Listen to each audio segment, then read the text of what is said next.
L'onde de choc a traversé toute la Suisse, même la presse internationale en a parlé. Ça s'est passé le jeudi 24 mars 2022 dans le centre-ville de Montreux. C'est un drame terrible et mystérieux qui s'est joué ce matin à Montreux. Les 5 membres d'une même famille auraient sauté volontairement, semble-t-il, un par un et en silence du 7e étage d'un immeuble. La famille vivait en quasi-autarcie. Elle semblait adepte de thèses survivalistes. Selon l'enquête, cette famille vivait pratiquement recluse, se méfiant des autorités et du monde en général. Elle suivait des thèses survivalistes donc. Mais c'est quoi exactement ce survivalisme ? Quand on y pense, on voit un bonhomme de l'autre côté de l'Atlantique, planqué dans un bunker. C'est quelqu'un qui semble bien parano, convaincu qu'il doit défendre son monde des ennemis extérieurs. Mais comment imaginer ce profil parmi les membres de la famille décimée sur la Riviera vaudoise ? C'est avec cette question qu'a démarré notre reportage. Puisqu'il y a des survivalistes en Suisse, qui sont-ils ? Et quelles sont leurs convictions ? Ils sont quelques centaines ou quelques milliers, on ne sait pas, mais nous en avons rencontré quelques-uns. Aucun ne se dit survivaliste, terme trop connoté à leurs yeux, mais tous acceptent que nous les qualifions ainsi dans notre sujet. Des mecs en treillis, armés jusqu'aux dents, qui sont là. C'est surtout aux États-Unis qu'il y a c'est venu, où ils sont prêts à partir en révolte contre l'État. Je veux dire, voilà. Et d'être assimilé à ça, je trouve que c'est presque offensant. Ben, on est sur un système qui est en train de dérailler gentiment. Alors, ça fait faire preuve de prudence et de responsabilité que d'avoir ses propres moyens de subsistance et pas dépendre de quiconque. C'est pas quelque chose qui va se passer, quelque chose se passe déjà depuis nombreuses années.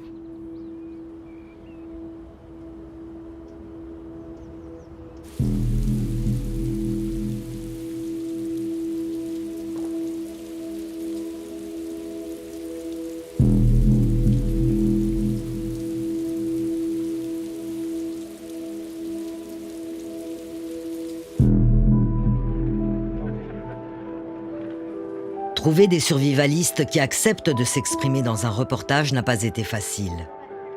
Nous avons rencontré pas mal de méfiance et essuyé plusieurs refus. Étonnamment, Stéphane a rapidement accepté un rendez-vous parce qu'il pense que ses convictions sont largement partagées, même si les gens n'osent pas l'avouer. On a connu Tchernobyl, on a connu, un peu plus distant, Fukushima. On a plein de centrales nucléaires à proximité. Il y a des réfugiés climatiques qui vont forcément venir de plus en plus en nombre. On marche sur des œufs quelque part. Stéphane est un grand lecteur, très à l'affût de l'actualité, comme la plupart des survivalistes. Ils alimentent constamment leur grille de lecture du monde, mais avec de l'info à contre-courant de préférence, de celle qu'on ne trouve pas dans les médias habituels. Pour le Genevois, ces médias ont perdu toute crédibilité au moment du Covid. J'ai pu voir à l'œuvre les grands médias ces 2-3 dernières années. Au départ, les masques, c'était inutile. Tout d'un coup, les mêmes personnes disent « Ah non, mais les masques, c'est indispensable ». Après, c'était les injections. Après, on a vu un chassé-croisé qui fait partie, on va dire, pour moi, très clairement, d'une des techniques de manipulation de masse, qui est celle, justement, de bombarder les gens avec des informations contradictoires pour les désorienter. Ceux qui tirent les ficelles sont principalement les lobbies militaro-industriels. Donc, après, il faut voir quels sont leurs intérêts à eux. Les intérêts qu'ils servent ne sont pas forcément ceux de vous et moi. Ces propos sonnent complotistes, Stéphane le sait. Il s'avoue plus volontiers anti-système, même si ça n'a pas toujours été le cas. Le Stéphane Schlup d'avant était un homme tout à fait de son temps. Séparé, père d'un enfant, passionné d'images et de communication. Ce touche-à-tout de talent était mannequin pour les produits les plus smart, de l'immobilier aux montres, puisque tout allait bien à ce joli Minois. Il a aussi été acteur et même photographe. Bref, Stéphane était bien inséré dans son époque, mais plus aujourd'hui. Cette société ne lui convient plus. Le malaise a démarré il y a plusieurs années déjà. Le Covid a accéléré les choses.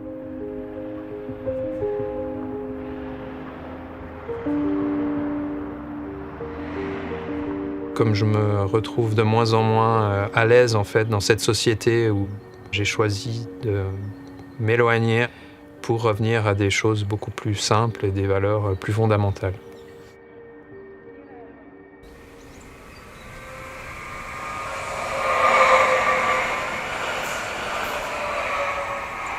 Stéphane a pris la décision de fuir la ville. Son exode survivaliste démarre dans un petit coin du canton de Genève. J'ai l'opportunité d'une caravane qui s'est offerte à moi. C'était le plus simple et le plus praticable. Donc j'ai choisi ça, sachant que ce n'est pas du tout une finalité pour moi, parce que la caravane en soi est un objet manufacturé qui contient massivement du plastique et qui n'est pas forcément la représentation de l'habitat rêvé pour moi, mais c'est une des solutions, on va dire à bas coût, qui s'est offerte à moi. Depuis la pandémie, ils sont nombreux à s'être mis au vert par confort. Le survivaliste fuit aussi la ville, mais par nécessité, parce qu'il en est convaincu, notre société va s'effondrer. L'effondrement, c'est le concept pivot de l'idéologie survivaliste. Ça peut être une guerre nucléaire ou une dépression économique planétaire, mais une chose est sûre, notre mode de vie ne peut plus continuer ainsi. Pour les survivalistes, les 20 dernières années sont ponctuées de signes annonciateurs de cet effondrement. Les attentats terroristes de 2001, la crise financière de 2007, la multiplication des catastrophes naturelles, la pandémie, le retour de la guerre en Ukraine. C'est clair, le monde tel qu'on le connaît est foutu. Stéphane doit donc fuir pendant qu'il en est encore temps. Il se met off the grid, selon le vocabulaire survivaliste, c'est-à-dire en dehors de la grille, en dehors du système. Je préfère non pas combattre un système, mais plutôt créer un autre, déjà à mon échelle. Stéphane a décidé de manger peu et de se soigner naturellement. Son but, être autonome, responsable et dépendre le moins possible des services de l'État. Quant à ses maigres revenus, ils sont assurés essentiellement par quelques mandats comme photographe. L'objectif, c'est de pouvoir faire avec le moins d'argent possible. Ce qui ne veut pas dire d'arrêter d'échanger de la valeur, mais simplement d'utiliser plus souvent un mode de troc, un mode d'entraide, que de passer forcément par la casse argent. Moi, je me suis intéressé à tout ce qui est cueillette de plantes, qui permettent de maîtriser, entre guillemets, son approvisionnement. Et puis il y a le corps, si essentiel dans l'imaginaire survivaliste. Il faut le préparer, l'entraîner, le fortifier. Le survivaliste se doit d'être un guerrier.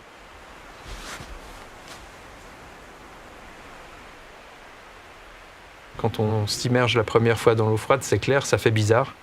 Mais moi, j'ai pris l'habitude de le faire tous les jours, été comme hiver. Ça apporte de la force, ça augmente énormément la capacité de résilience. Ça permet aussi de vraiment savoir où on en est. Nous avons été frappés par la dimension masculine du survivalisme. Stéphane, qui a adhéré récemment à une organisation d'hommes, a travaillé dans la sécurité. La plupart des hommes rencontrés pour ce sujet y ont également fait un passage. Ils aiment généralement le tir, les arts martiaux, l'autodéfense. Il faut prendre le côté maîtrise de soi, respect de certaines règles, respect de l'intégrité de son adversaire, savoir maîtriser sa force, savoir qu'on a de la force, savoir se protéger, protéger ses organes vitaux, savoir par exemple comment réagir en cas d'émeute, en cas de tuerie, quoi, ou de quelqu'un qui commence à tirer dans tous les sens. Je pense que la connaissance nous affranchit en fait de la peur. Figure référence de Stéphane, un personnage qui n'a vraiment peur de rien. Rambo, qu'on retrouve ici dans la bande-annonce du premier film. Rambo, one man who's been pushed too far. You're finished! You've gone as far as you're gonna go! J'ai découvert ce personnage quand j'avais entre 11 et 12 ans. Et effectivement, qu'il m'a beaucoup impacté. Trapped.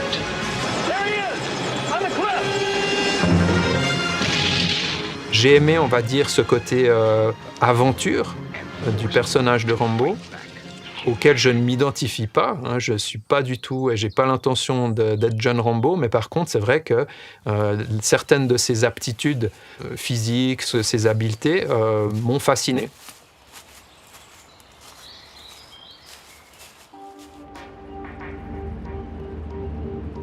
On doit garder l'endroit secret.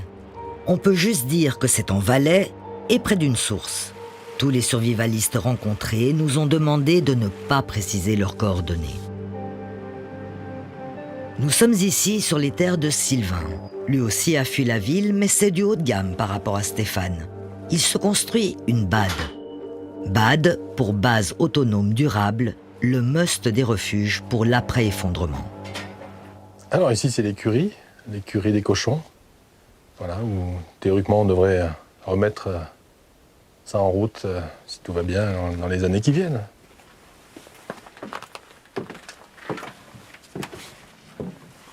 Autre lieu, autre fonction.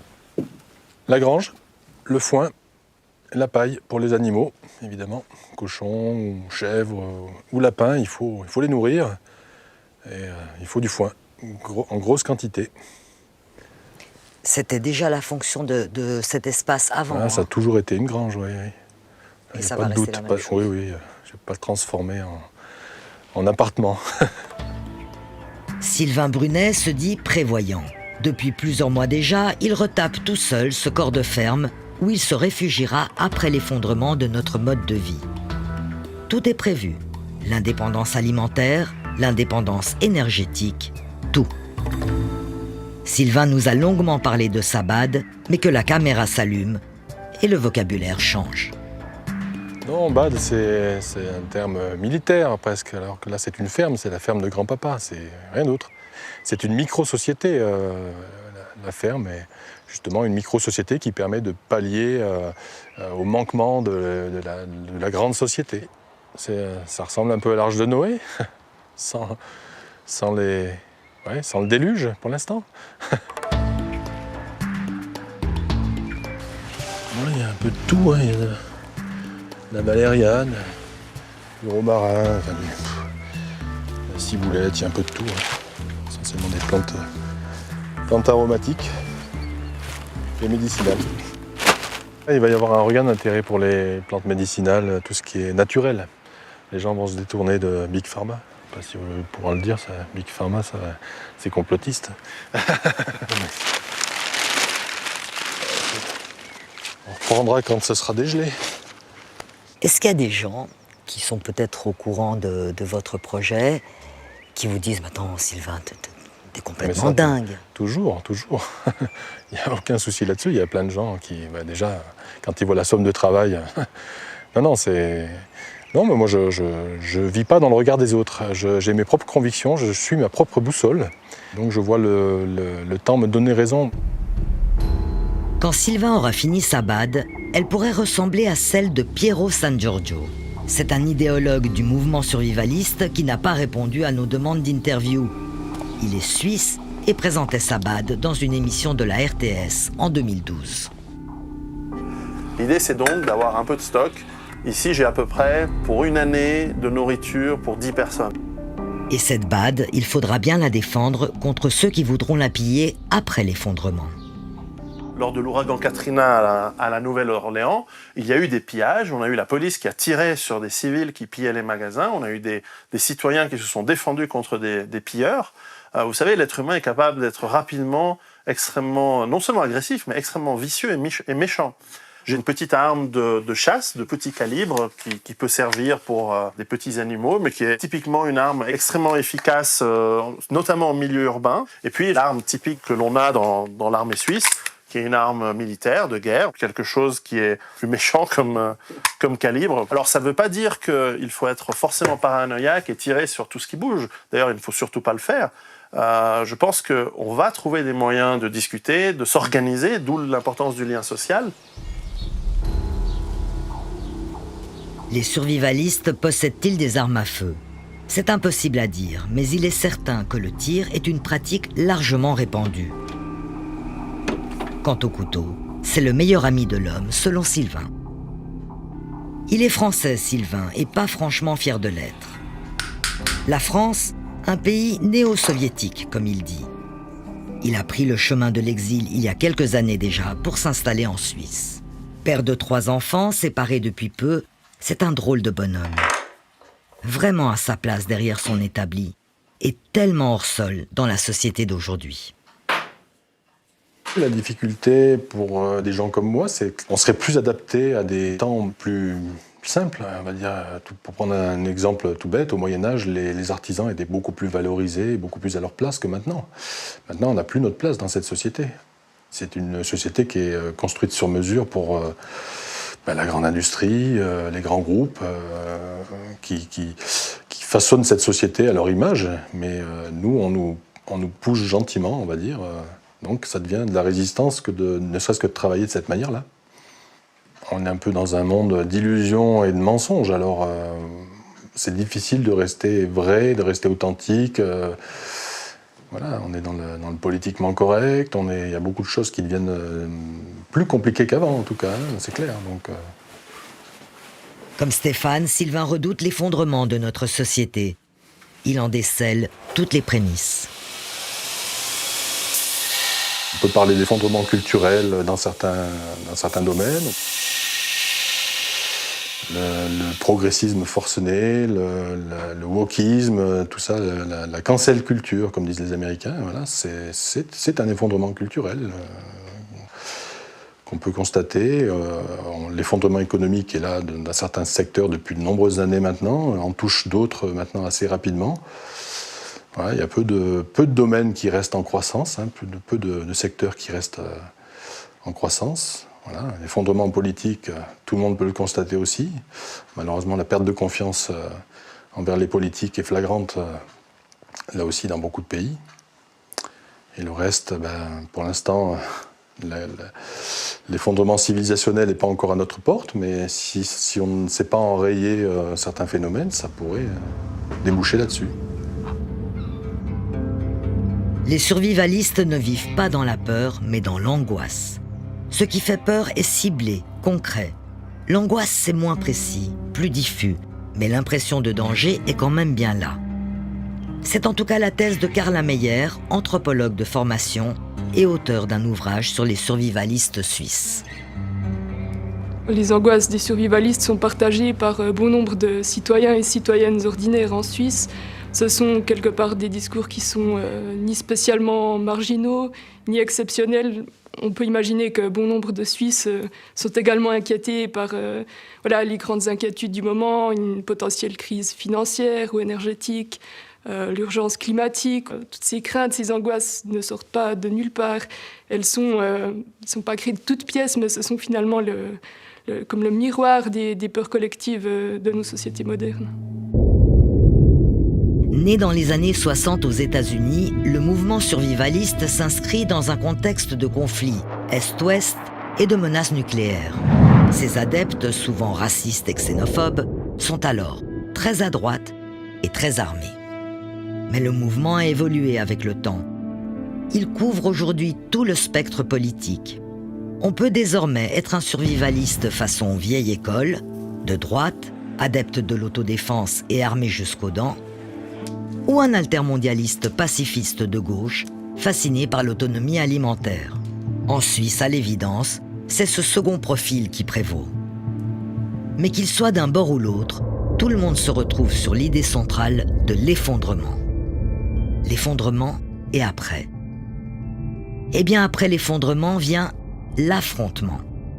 Le monde d'après pour les survivalistes, c'est ruine et chaos.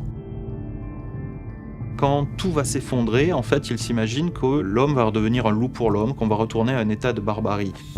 D'un côté, en fait, il y a les prisonniers du confort, ce qu'ils appellent aussi les zombies. Et de l'autre, en fait, il y a les survivalistes, les élus du monde d'après, les winners du monde de demain. Bertrand Vidal est sociologue et professeur à l'université de Montpellier en France. Il est à ce jour le spécialiste francophone du survivalisme. En fait, ils vont s'organiser autour d'une fable, la cigale et la fourmi. D'un côté, il y a les cigales et leur société, la société de consommation, la société du système, la société du juste à temps qui est incapable de prévision. Et de l'autre côté, il y a les fourmis qui se terrent, qui s'organisent en réseau, qui font des stocks, qui ont anticipé l'hiver, autrement dit l'apocalypse, et qui, quand l'hiver va venir, en fait, seront les grands winners, les grands élus de l'apocalypse, les grands vainqueurs de ce monde d'après. C'est écrit en page 18 de son petit traité de survie globale. Personne ne survivra en luttant contre les éléments et la nature. Ce paradigme est dépassé. Seuls survivront ceux qui s'intégreront au tout. Franck a écrit le traité. Franck aime faire des phrases.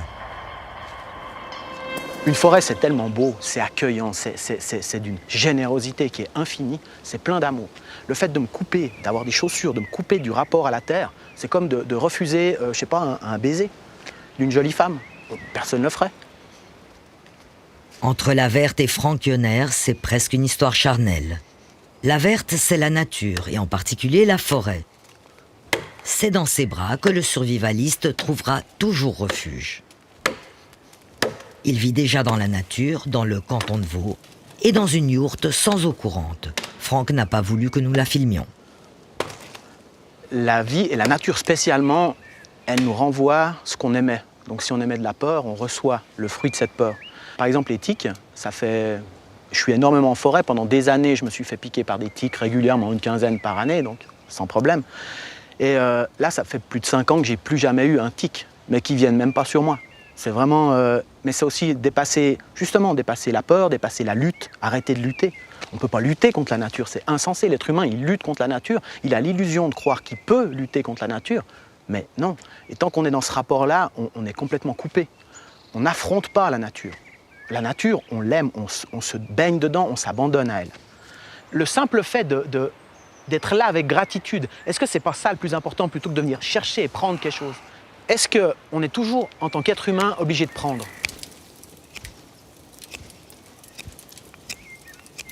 En fait, les pensées apocalyptiques ont tendance à diviser le monde en deux. Il va y avoir d'un côté la nature, du côté des survivalistes, de l'autre côté la culture.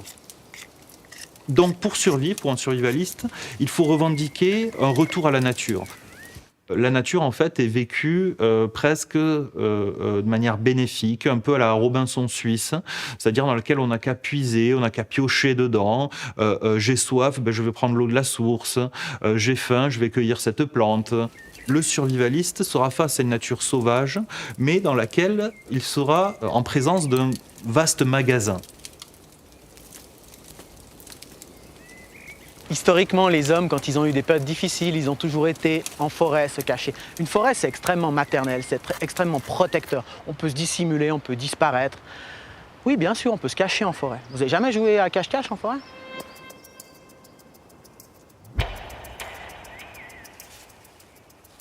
Le parcours survivaliste de Franck commence alors qu'il est encore enfant.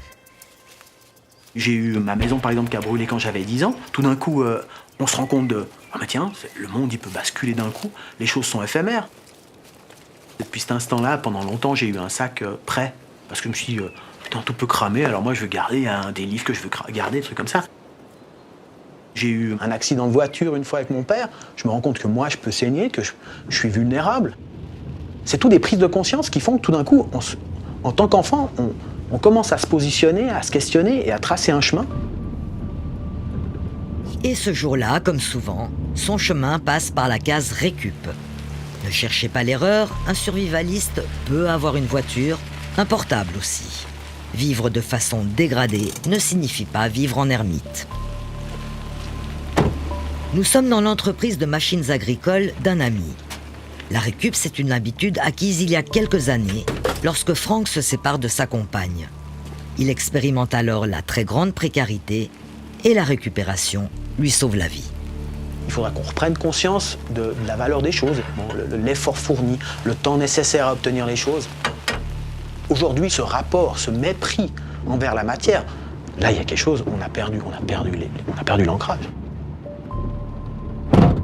On prend la direction de l'atelier de Franck à Bière, dans le canton de Vaud. Franck est un spécialiste des armes anciennes et des savoir-faire d'autrefois. Comme de nombreux survivalistes, il glorifie le passé. Je suis forgeron. Pourquoi forgeron? Forgeron, c'est le métier source. C'est-à-dire que, plutôt que survivaliste, je suis plutôt sourciste alors, si on veut mettre un mot en iste dessus. C'est-à-dire que quand on va à l'essence des choses, qu'on abandonne les manifestations extérieures et qu'on va à la source, qu'on remonte à la source de toute chose. Le forgeron, c'est lui qui fabrique les outils de tous les métiers. Voilà. J'aurais pu être ébéniste, mais ébéniste, je ne sais pas fabriquer mes outils. J'ai l'impression de ne pas être indépendant, de ne pas être libre. Voilà. Et tout d'un coup, la forge, c'est le point de départ de tous les métiers, des outils de tous les métiers. C'est l'idée de, par soi-même, réussir à s'approprier ce qu'on a besoin.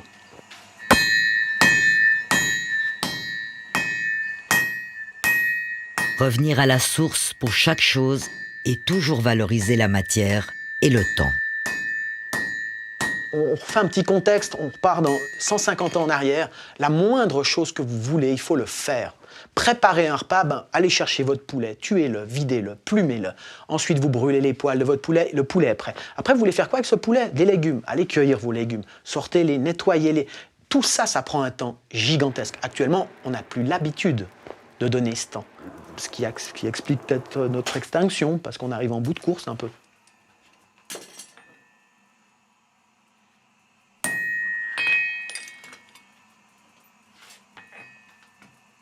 C'est amusant, on parle de survivalisme suisse. Ça prend une ampleur d'ailleurs qui commence à... justement, on se questionne, on dit mais ça vient d'où ces étranges mœurs?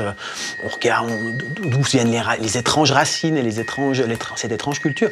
Mais personne regarde juste en arrière, mais 50 ans en arrière.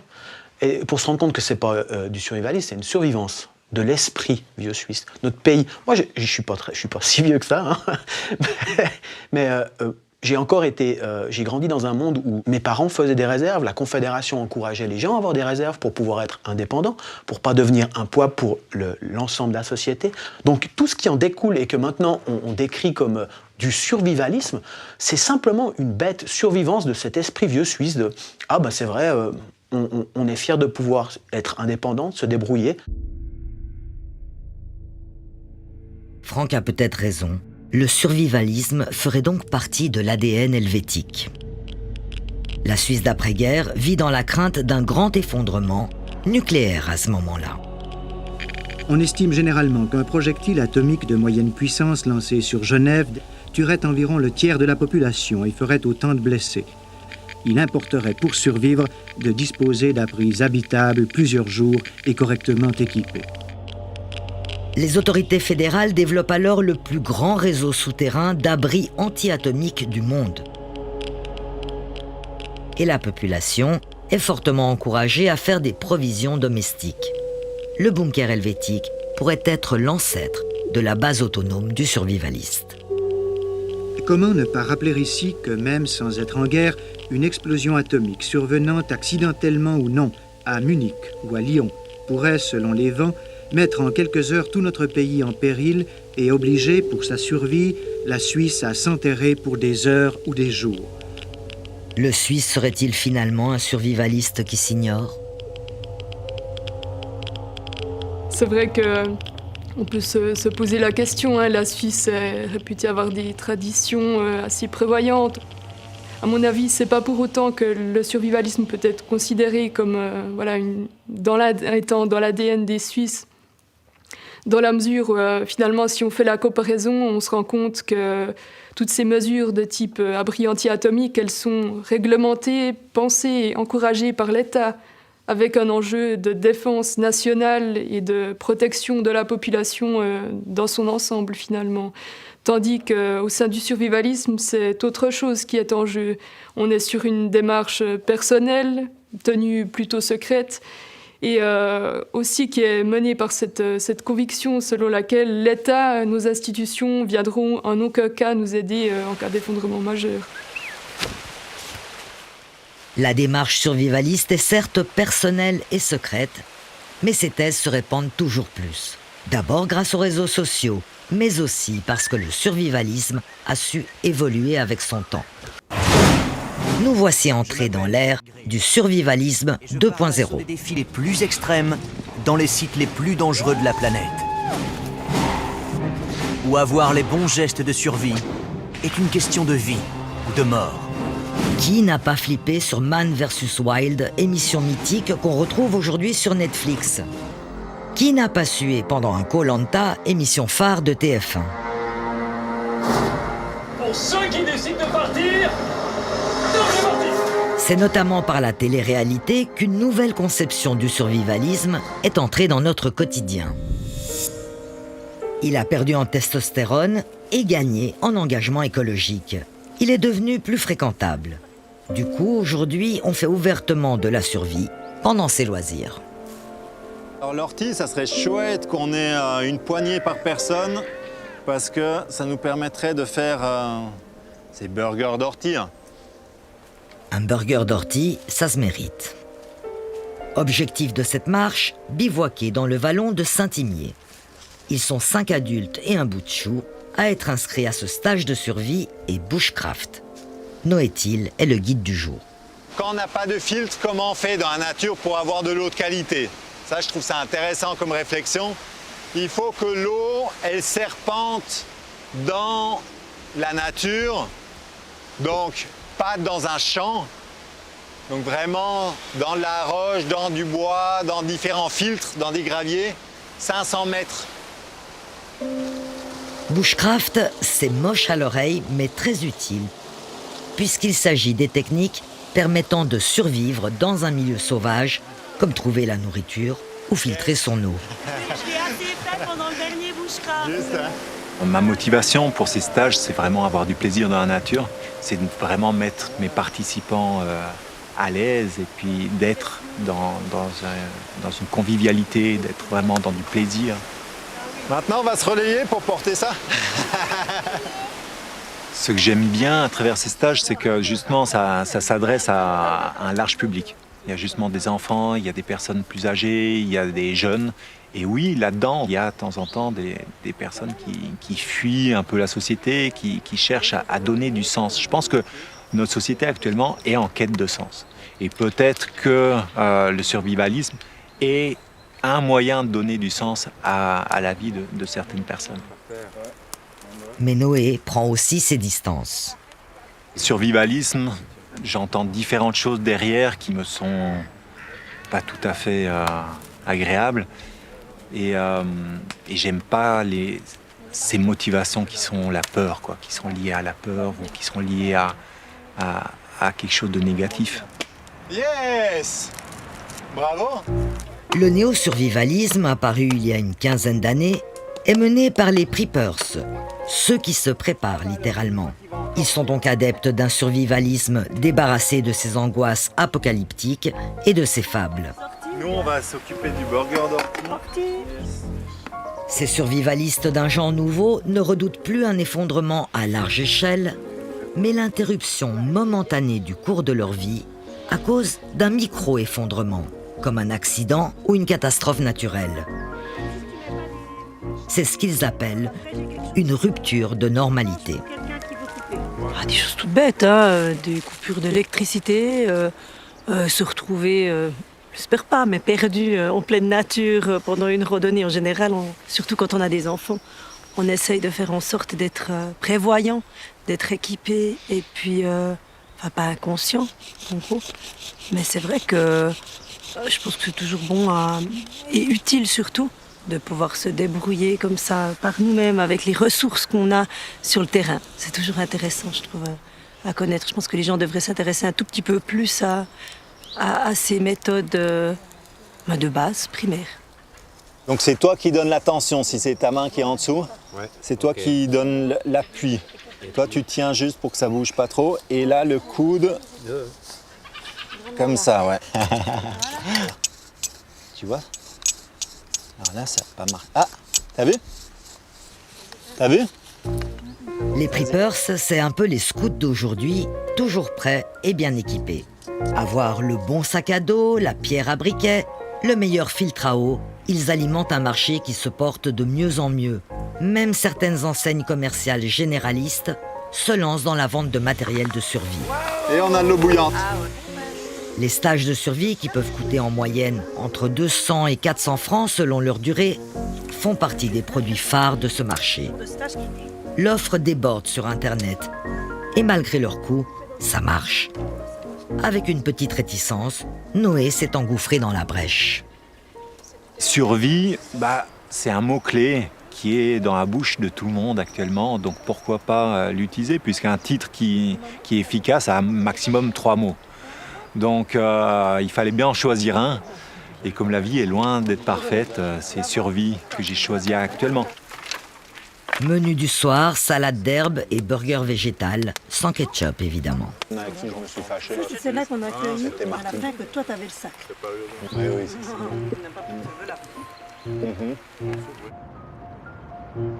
Nous, on redescend dans la vallée. On a rendez-vous à Bienne avec un homme qui a fait sa place dans le marché survivaliste. Si vraiment je devais me définir, je dirais que je suis plutôt un aventurier qu'un survivaliste. Depuis plusieurs années, Nouma Souter vend couteaux, vêtements et matériel de tout type. Les gens arrivent dans son magasin de survie et aventure avec des idées plutôt précises. C'est clair, il y a certains influenceurs aussi à la télévision. Ça fait une bonne dizaine d'années qu'il y a des gens qui seuls face à la nature, etc. Et puis je dirais que ça vend beaucoup de, quelque part, du rêve. Et puis ma clientèle, c'est plutôt des réactions suite à des choses qu'ils ont vues. Puis ils se sont dit, j'aimerais un petit peu m'équiper, puis j'aimerais essayer, quoi. En marge du magasin, Nouma Souter organise aussi des stages de survie. Mais l'idée qui l'a propulsé sur le devant de la scène survivaliste, il l'a eue il y a 3 ans. C'est ma clientèle, en fait. Quand je discutais un petit peu plus avec eux, il y avait toujours cette thématique de la survie qui revenait. Donc voilà, je me suis dit, il y a un réel intérêt de la part du public, et puis il y a un réel manque aussi. C'est pour ça que j'ai tenté cette aventure. Cette dernière aventure s'est déroulée à Péry, sur les hauteurs de Bienne. C'est là qu'a eu lieu en 2021 le premier salon suisse du survivalisme créé par Nouma. Couteaux, réchauds, fournitures en tout genre, pourvu qu'elles permettent de s'en sortir en cas de catastrophe, le matériel de survie s'est vendu comme des petits pains. Alors il y a eu une 2e édition. Et la 3e vient de fermer ses portes. Bref, le marché du survivalisme tient la forme et c'est presque contre nature. En fait, la plupart des survivalistes critiquent notre système. À partir d'une fiction, ils vont critiquer notre système, notre société de consommation. Mais ce qu'ils vont faire réellement, c'est acheter des Fire Steel, acheter des produits lyophilisés, acheter le meilleur sac à dos. Entrer dans l'univers du survivalisme, en fait, c'est se raconter une histoire effrayante et aussi discuter parfois de la meilleure poule pour la post-apo, parfois de la meilleure cigarette électronique pour le monde d'après. Mais en finalité, c'est critiquer la société de consommation et participer aussi à la société de consommation par une alter-consommation, par une consommation autre, basée sur une histoire qui fait peur. C'est un argument, en fait, à faire pâlir tout marketeur, hein. Le monde va s'effondrer, mais moi, j'ai l'objet ultime pour survivre à ce monde. Le survivalisme est donc devenu sexy et furieusement tendance. Merci qui ? Merci la télé-réalité, on l'a dit. Mais la fiction n'est pas en reste. Elle s'intéresse, elle, à un survivalisme plus dur. Quoi que tu fasses, reste en dehors de cette ville. Elle appartient aux morts maintenant. Dans The Walking Dead, hommes et zombies se déchirent pour survivre après une épidémie mondiale. What bothered going on? Dans la série The Last of Us, Tiré d'un jeu vidéo et qui fait un carton sur le petit écran, des survivants traversent un monde totalement effondré et hostile. You're not gonna scare us. Scared him? Beaucoup de survivalistes le disent. Pour moi, là actuellement, il y a la série The Last of Us, il y a The Walking Dead et autres. Ce n'est pas de la fiction, c'est des documentaires. Autrement dit, les imaginaires de pop culturel de la post-apocalyptique, de la post-apocalypse, ne sont pas vus par les survivalistes comme de pure fiction, mais comme en fait des modèles de bon comportement. You're okay. Still here. Anybody hurt? No, we're good. I think it's time we quit this place. Come on. Let's go. Et parfois, ce survivalisme de fiction sombre et inquiétant déborde sur la réalité. Un enfant a été enlevé. Ceci est une alerte enlèvement du ministère de la Justice. Le 13 avril 2021, le ministère de la Justice français fait diffuser dans les médias une alerte enlèvement. Une mère marginale, évoluant dans la mouvance complotiste et survivaliste, enlève sa fille dont elle n'a plus la garde. Elle fuit la France pour se réfugier en Suisse, grâce à l'aide d'un réseau survivaliste extrêmement bien organisé selon les médias. L'affaire Mia tient l'opinion publique en haleine jusqu'à son dénouement le 18 avril 2021. Son sort a mobilisé la France pendant près d'une semaine. La petite Mia a été retrouvée saine et sauve dans un squat à Sainte-Croix dans le canton de Vaud. Les personnes qui ont aidé Mia et sa mère se disaient volontiers anti-système et sont présentées comme adeptes de théories de fin du monde. Partout dans les médias, les thèses survivalistes sont alors pointées du doigt. Quelques mois plus tard, ces mêmes théories sont évoquées pour expliquer en partie le drame de Montreux. En moins d'une année, 2 faits divers retentissants ébranlent la Suisse et impliquent des adeptes du survivalisme. Et si cette mouvance devait nous faire peur? De commencer à générer un état de réaction pour des faits divers. Ces gens, ils étaient peut-être survivalistes, ils étaient protestants ou catholiques? Ils étaient de gauche ou de droite? Ils étaient... je veux dire, pourquoi on se fixe là-dessus? Il faut peut-être un petit peu, justement, arrêter d'être agressé par simplement des faits divers. Plus on est nombreux, plus il y aura de faits divers, c'est normal. Le regard de Bertrand Vidal est plus sévère. Le survivalisme peut être dangereux, peut être soumis à certaines dérives, étant donné qu'on est face à des individus qui sont assez anxieux, qui sont à la recherche d'autorité, qui sont à la recherche de solutions, qui ont du mal à se situer dans l'avenir et qui sont assez pessimistes et donc qui peuvent plonger dans certaines radicalités aussi. Selon les études, la France compterait entre 100 000 et 3 millions d'adeptes du survivalisme et les sensibilités radicales y sont particulièrement représentées. En janvier dernier, par exemple, le tribunal de Paris a condamné à de la prison ferme des membres d'un groupe paramilitaire survivaliste d'extrême droite. Le procès de 13 militants d'un groupe d'ultra-droite baptisé les Barjols s'est ouvert ce mardi à Paris. Outre un projet visant à poignarder le président français lors des commémorations de l'armistice, les prévenus auraient envisagé aussi des attaques contre des migrants et des mosquées. En Suisse, le panorama est sensiblement différent. Il est compliqué de parler du survivalisme en Suisse comme d'une grande tendance généralisée. Il faut absolument contextualiser, préciser de qui et de quoi l'on parle lorsqu'on s'intéresse à cette question. Ce que je peux vous dire, c'est que les autorités collectent des données dans le respect de la loi sur le renseignement concernant les activités terroristes et ce que l'on appelle l'extrémisme violent. Et dans ce cadre-là, il est possible que dans certains cas très précis, des idées survivalistes soient reprises par ces groupes-là. À nouveau, il faut préciser et savoir exactement de quoi l'on parle. Ce que je peux dire, c'est que les personnes que j'ai rencontrées agissent dans la légalité et sont, à mon avis, très peu enclines à faire l'objet d'une quelconque surveillance. L'urgence climatique est là, les crises financières se succèdent. Il y a eu une pandémie, il y en aura d'autres. Et puis il y a les guerres, les flux migratoires, les mouvements sociaux. Ça sent pas bon du côté de la planète. Et si les survivalistes avaient raison ?